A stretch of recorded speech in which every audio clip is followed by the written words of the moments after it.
brain, you're in the nerds domain. Come on in, it's about to begin. Hi, everybody, and welcome to Nerds Domain Podcast. This week, we are talking with James Houlahan and Brett Rood from Rust Devil Games about their Kickstarter for Zed or Alive. Say hi, James and Brett. Hey, how's it going? I'm James Houlahan. Hi, this is Brett Rood. All right.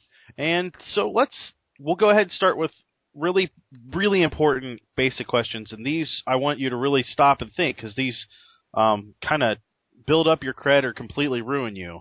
But the first one is, in the impending zombie apocalypse, what is your weapon of choice? That's a really good question. We actually ask that quite a bit. There's, you think about the practicality side or think about the fun side. But I think some of my choices, I might go with, I like running quiet. I like keeping quiet, trying to avoid the zombies as much as possible. And at the risk of sounding too much like a fanboy of Walking Dead and Daryl, I would probably choose a crossbow for my ranged weapon. And then my melee weapon, because you got to have two. I would actually go for a crowbar, because not only is it a nice heavy instrument that can do a lot of damage to someone's head, but it's also a tool. You can use it to open doors, pry things open, smash other things as well. It's not just used for killing zombies. So yeah. I think that would be my choice. What about Double you, James? damage versus doors. Yeah, exactly. Right on. I'm going to have to say a spear, preferably a boar spear, with a crossbar so they don't pull an Excalibur on me, run down the spear. But, it's got reach 1, so I can keep them away from me because, zombies are dangerous. I don't like getting near them, so that, don't have to worry about ammo and stuff like that. So I'm going with spear. How about a spear with a crowbar on the back of it? Oh man, you're killing me. I have to make spear more bar. rules.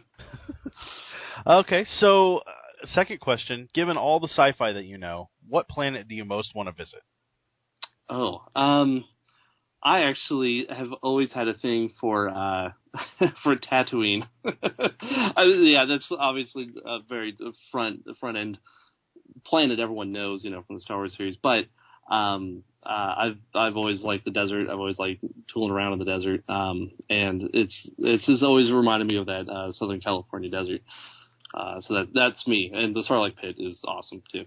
Yeah, I don't want to go near that, but I'm gonna go with Coruscant because it just looked like a huge party the whole time. I mean, when the Jedi showed up, they kind of ruined it, but everything else looked awesome, and they have flying cars everywhere, kind of Blade Runner. Right on. Okay. Let's get into your sales pitch. What exactly is Zed or Alive, and why do you guys have such a passion for this? Well, their passion kind of comes from our favorite games when we were growing up, because we've been miniature gamers for pretty much our whole lives, ever since we were little kids. But the ones that really stuck out in our heads were the campaign skirmish games, like Necromunda, Mordheim, and Blood Bowl, things like that, where you could take your group of guys and grow them from game to game. And that would also translate into your miniatures when you get some equipment or, somebody gets an injury, so you convert them up. So that's kind of where we're coming from. And we were discussing it and, what games we would love to play someday. And we were like, oh man, a game like that, but with zombies would be so cool, with that setting. So that's kind of where the idea for the game came from. And then, of course, we added all sorts of things in, like, it would be so rad if you could, mutate zombies and play as the zombies, because, not everyone wants to be a survivor, and that's been done a lot. So we kind of thought that would be a cool spin on it. And so they're kind of a third faction that just kind of trolls everybody and jumps in and tries to kill people. The great equalizers, as I like to think of them. Okay, so this is using the Savage World Showdown rules. What exactly? How exactly those rules look from a 50,000 feet view?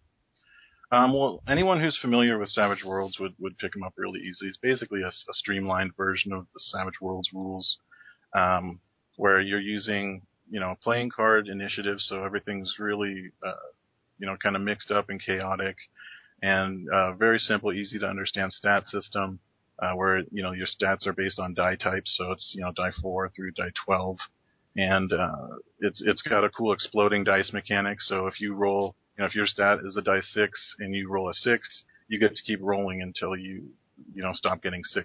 So it kind of adds that unpredictability where, in a lot of game systems, people have a certain amount of hit points. So you have, you shoot a pistol at some guy who's super high level, you can't have any chance of killing him. Whereas this kind of has the black arrow against smog kind of effect where you can roll really well and kill the dragon with one shot. So. And if I could just chime in really quick on that too, is we've always been huge fans of Savage Worlds and the Savage Worlds Showdown system specifically because it's very streamlined. Their tagline is fast, furious, fun, and that's what we're looking for. We're not looking for something extra crunchy that has a lot of charts and a lot of statistics and a lot of extra stuff. We want to be able to play a good game, have fun, and boil it down to what really makes a game fun. And so that's why we've always gravitated towards this system, and we've really tried to make sure that the Zed Alive rules kept to that value, to that feel, so that it's not like a totally different game crammed into Showdown. It just feels like an extension of that system. Okay. So tell me a little bit about what we would look at if we were sitting on a table. How many miniatures would I be controlling on my side? Am I working directly against you? How many zombies are out there? How do they get controlled if nobody's playing them? How does that all work? Okay, so one of our biggest goals for the project was to make sure that the barriers to entry were low, because that was one of our big gripes with miniature gaming in general. The trend is towards making a game that is designed around marketing miniatures and selling the miniatures as the big moneymaker, and that's not what we're about. We're kind of going for a more old school, like Rogue Trader-ish approach, where if you want to make, convert something up, use your own miniatures, that's totally cool. And so with that in mind, we tailored the group types are generally pretty small because, in most zombie fiction, you're seeing groups from anywhere from like a couple people to, about 8 tops. So the starting group type, for human survivors, for tribals, and for military, you're not going to have more than like 4 models. And it's generally the same for if you're playing a mutant aberrance, a virus strain. You're going to start smaller. Usually when you start at your first stage, because viruses progress in stages, you're going to have 1 aberrant mutant zombie.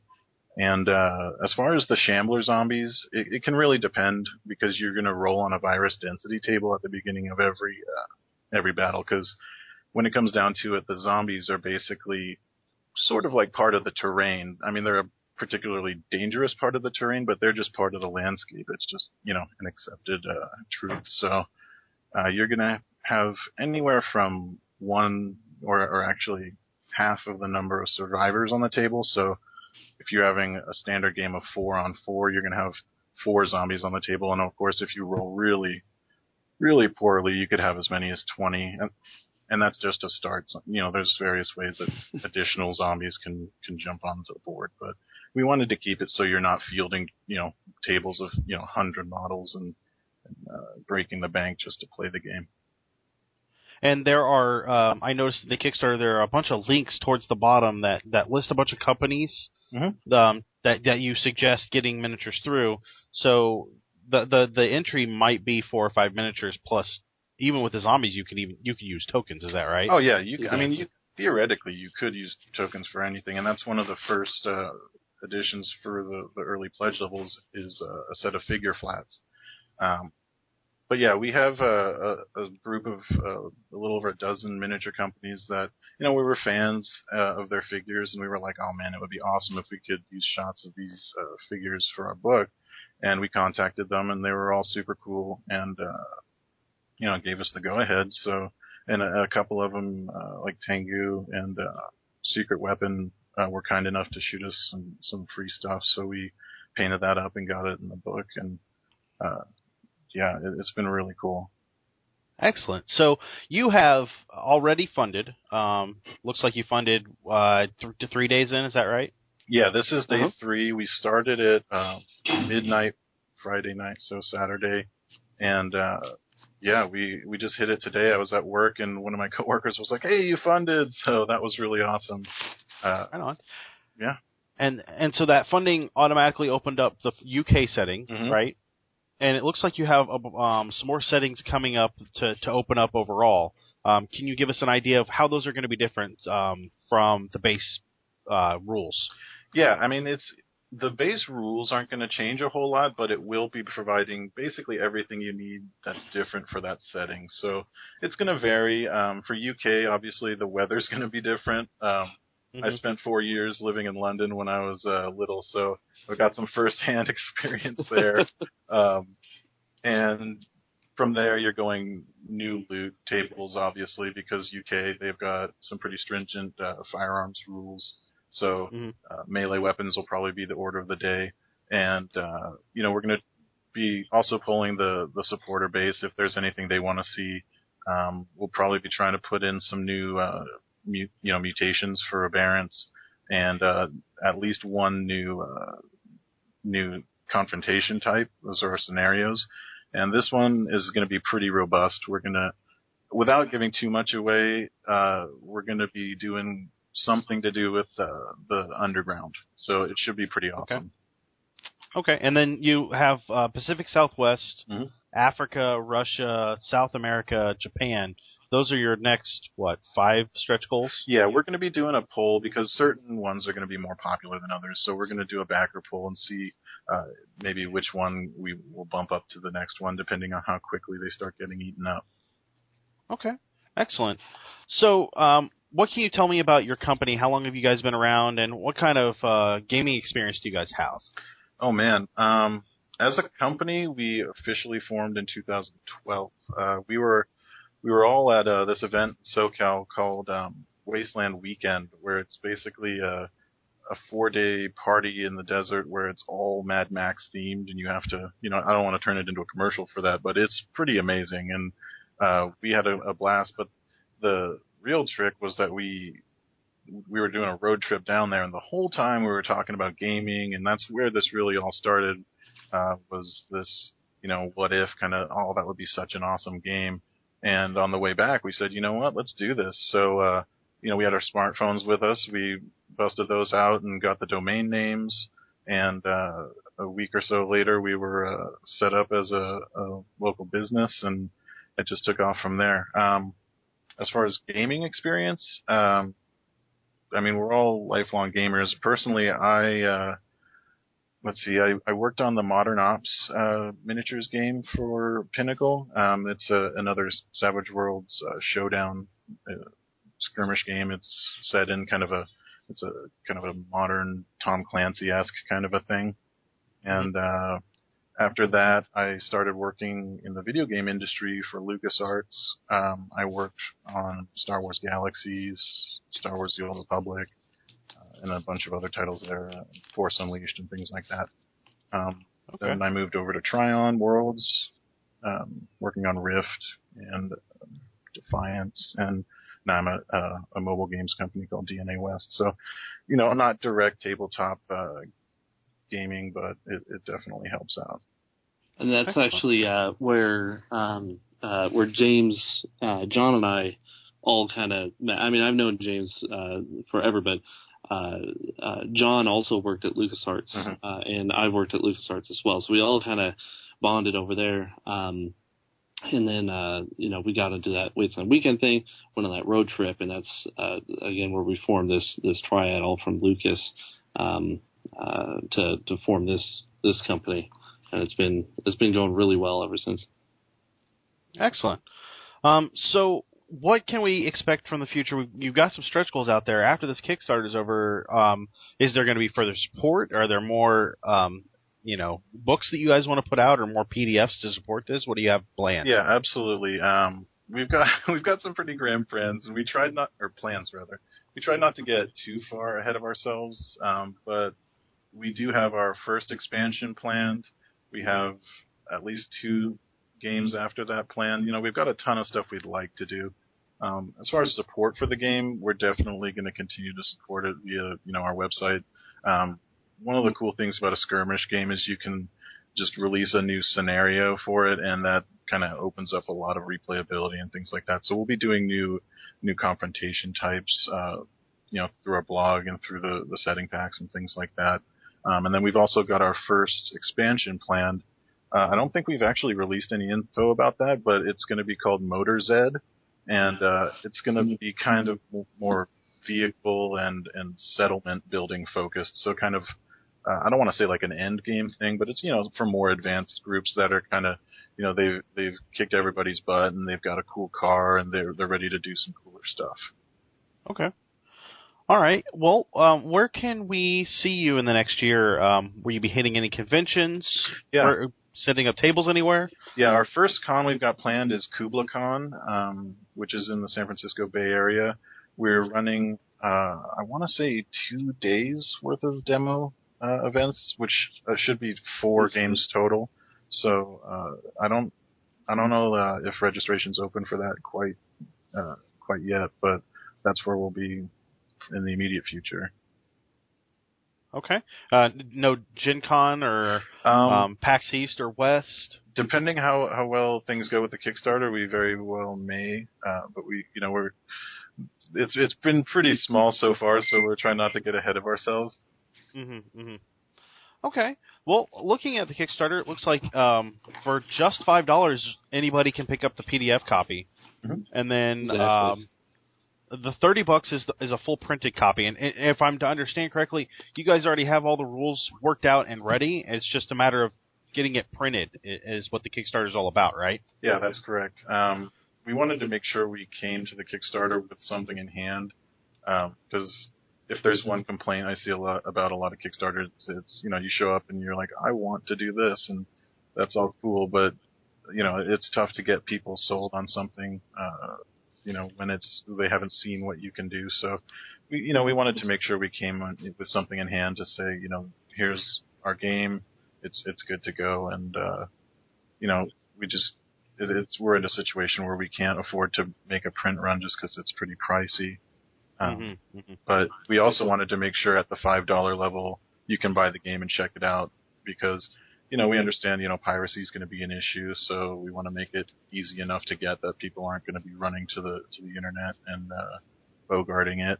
And at the same time, we just wanted to make it inexpensive, because a lot of mainstream games you're paying $50 just for a 100-page rulebook, which is pretty brutal when you then have to turn around and buy a huge army and paint it up. So that was kind of what we wanted not to do. So not only did you make it easy with a small skirmish game, you made it easy by letting us pick up the book for pretty freaking cheap. Yeah, that was the goal. So excellent. So anything else going on that you guys want to mention? Anything I missed on the Kickstarter that you want to point out?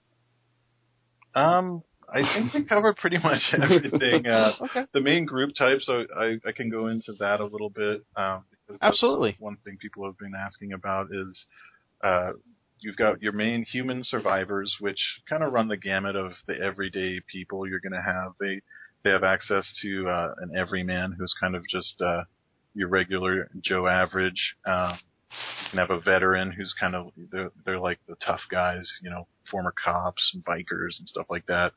And then you've got caregivers who are kind of medical workers, things like that. You can have kids, which are actually pretty cool, because we didn't realize how attractive it would be. Some people are like, "Oh, I want to have an all-kid survivor group," and then a bunch of Boy Scouts. It's actually pretty terrifying, because I didn't know they actually teach you how to make Molotov cocktails in the Boy Scouts, and they run around throwing them at you, and it's pretty horrific. But yeah, and then you've got tribals, which are kind of your more crazy nomadic kind of. They've regressed back to a savage mentality, and they're just running around raiding and marauding, and of course they have mohawks because they're scary. And they have a headhunter Headhunter as their main group type. Main member type. They've got their war chief. They also can have Quizlings, which are the people that have gone insane and actually think they're zombies, so they kind of keep them on leash and can field them for super cheap. But it's kind of a gamble because they might freak out and actually bite your own guys and all sorts of good stuff. So, and they're cannibals. So if you're starving to death, which can happen if you aren't doing well in your scavenging and so on, they can always throw someone on the barbecue and get by that way. And then of course you've got military. Any good zombie setting wouldn't be complete without army dudes. So they're kind of in our setting. The military got overwhelmed pretty quickly and retreated back to their strongholds to make sure that the government stayed intact, even if it's just in a minimal state. And they're kind of working on a cure to try and ensure the survival of humanity.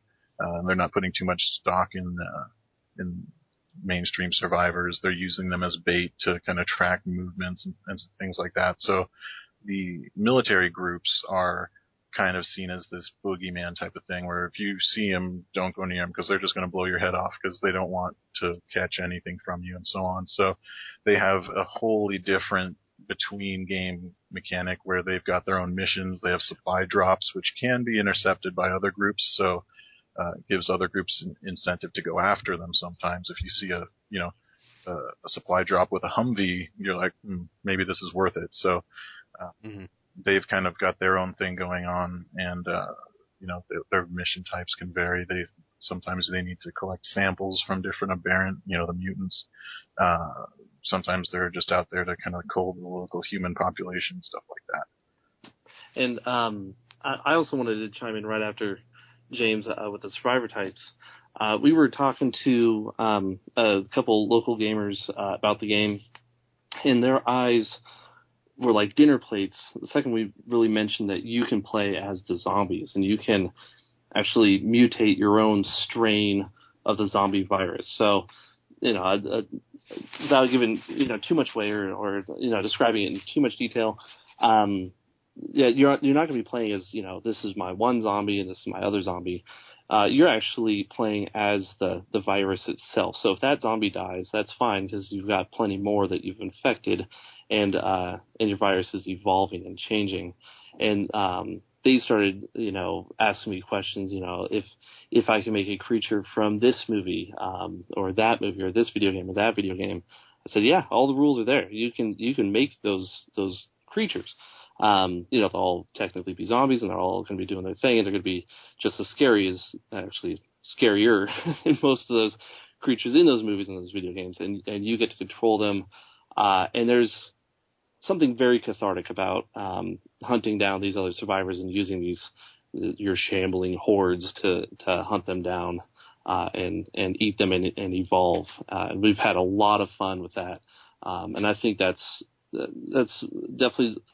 I mean, all the aspects of the game are fun, but that's one of the most fun aspects of it is actually playing against zombies that are being controlled by another player. Yeah. You actually have to outthink them.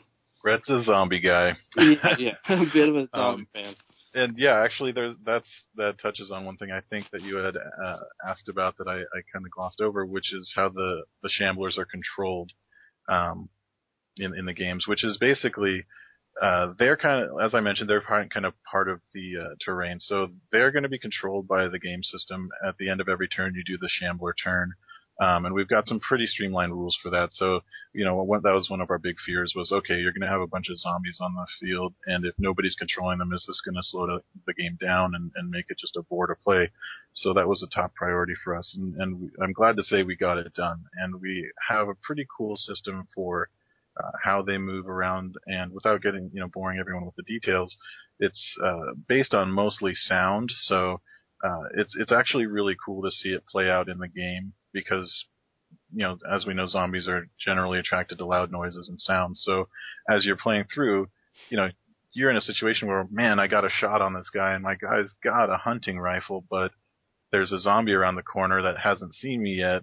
And if I shoot this thing, not only is it going to attract him, but it also has a chance of drawing other shamblers to the table, especially if just everyone's going off with guns. And it's a lot of fun to see that just play out, and it was really satisfying just as a game designer to see it develop, and it mirrors the way you see things going in zombie movies and TV shows and stuff pretty closely. And of course, I personally always get a kick out of watching new players because if you're a wargamer, you just approach it like a regular game where you're like, oh sweet, there's the guy, I'm going to shoot him, and then of course they shoot back because they don't like getting shot at, and all of a sudden everyone's going crazy like the Wild West, and it gets hairy pretty quick. So it's a fun and dynamic part of the game, and people pick it up pretty quick.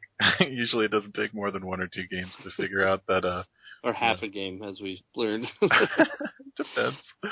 But then again, that can also play into your strategy, right? Because if you get high ground and the other group is running around dodging zombies, you can start shooting at them and making lots of noise because you don't really care so much if you're just making it harder for them. So it's really cool how it kind of tweaks the strategies that the people end up employing during gameplay. Okay. Well, yeah, this all sounds great. I suggest that our listeners head over to the Kickstarter. You can find that at tinyurl.com/zedkick. And look at the levels. You get the basic book in PDF for $5. You get a soft cover printed book for $30. And then once you hit $20, you're going to get a bunch of all the PDFs that they're going to unlock. And since they're 3 days in, they've already unlocked one. I can only imagine how many more that's going to expand to. So yeah, crossing our fingers. Yeah, definitely looking forward to it. And it looks like a robust game with a lot of options to work in and out. So one of the things it says here is that it's completely compatible with the Savage World RPG as a source book, and then you can switch back and forth between the skirmish game and the RPG. So that all by itself looks kind of interesting. Yeah, that was one of the main complaints we actually got from Modern Ops from the Savage Worlds community was, this is cool and everything, but I'm not really interested in skirmish gaming or miniature gaming. I'm a role player, so we wanted to make sure we had some conversion rules in there. So we made sure we added some rules we've got the background edges. So if people want to make characters from the different factions, and obviously converting things back and forth from the RPG system. So if you wanted to, you could if you had a zombie campaign already going, you could take your character, convert him in, and use him as your group leader or whatever, or vice versa. If you have a character you really like from your campaign and you guys are all, everyone's playing a campaign shooting each other, and then someone decides they want to start an RPG campaign, you can pull your characters out of there and throw them in Savage Worlds and have a blast. Yeah, and as our group's local GM, I tend to run the role-playing games that we also play. I can tell you, it makes life a breeze. I love running zombie survivor RPGs, and then just to be able to plug the players into that system, with all these, kind of extra fun rules, that all just makes it kind of play very easily. As a tool for a GM for an RPG game, it's also very useful for that.